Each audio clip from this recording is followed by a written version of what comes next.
Oh, yeah. Jay, what's up? Lee Romero, Corriente Latina with Rich. What's up, fellas? What's up, everybody? What's going on? So, you have a title that's captivating. New York versus the world. Yes. First and foremost, the concept. How did you come up with that? Like, what's the story behind it?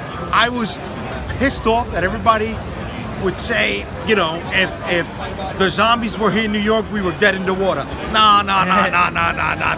That chip on our New York shoulder, all right, drove me to the idea of building a story, a narrative around how we could survive here. The first thing they do is they blow the bridges and they flood the tunnels. Nothing is coming in, and they start cleaning out the island. How they clean it? Well, that's the hook of the story.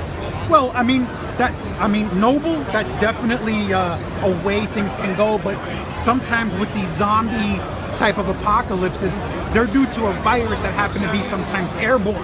Yes. What if it's airborne? I mean, airborne doesn't need a bridge.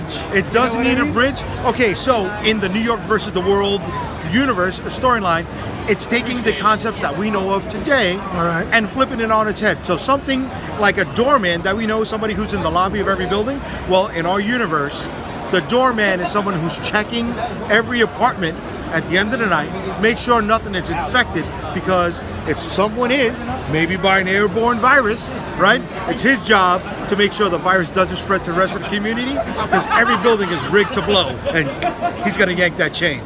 Now, with the zombie genre, what is it about that whole genre that piques your interest in terms of having a focus on the whole New York zombie apocalypse and so on? Well, for me, I've always saw zombie stories as being an allegory, a metaphor for what's going on in today's society, in today's political climate. If you remember the first George Romero, Dawn of the Dead, right? The underlying message behind that was segregation. The next one, where they were stuck in a mall, right, had to do with capitalism. New York versus the world deals with xenophobia. Okay. I didn't understand I was writing it. It's just so much in our conscious view, it embedded itself in my subconscious, and it came out while I was telling the story. So there are parallels with your story and current events. Yeah, not that I'm trying to do it like that, but it's there. You know, New Yorkers, we have a bias. Besides the zombie stuff, right? We're the capital of the world. Definitely, without a doubt. So if we're here cleaning out the island from the virus, right? Well, how do they react to the people who want to come in that didn't earn the right? And that plays along that whole, you know, build the wall concept that's coming on today. That's true, but what if they're from Brooklyn, Queens? You blow up the bridges, the Bronx. These are New Yorkers too. Did you earn your spot? Did you earn your spot? But that stuff that's going to be built up in the story. See, Manhattan was the first thing that was cleaned up. Yeah. How are they going to take care of the rest of the 5 boroughs, right? Yeah. Staten Island, well, that's the dump. That's where they throw the old bodies at, right? It was the dump before. I'm not trying to, you know, paint a dirty picture here, folks. You know, the Bronx has always been known as the zoo. That's where the people who don't want to conform with this new burgeoning society, they're living right now, all right? And Brooklyn, well, it may sound like a cliche, but yes, it's not just the tree that grows in Brooklyn. We got Prospect Park. That is fertile farmland for the people within this story. They want it, they need it if they're going to survive. How are they going to start cleaning that place out? So you use actual landmarks in your book. Yeah. Everything is true to fact. 100%. Yeah. Where It's does in there. Flusher Meadow Park come in and all? It hasn't come in yet. Oh, but it's coming. But it is coming. Okay.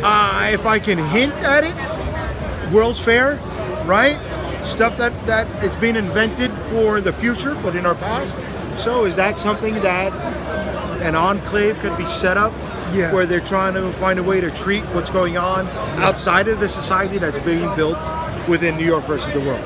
Cool. Now, for our readers, or readers in general, what would you want them to take from your work other than the whole zombie horror genre?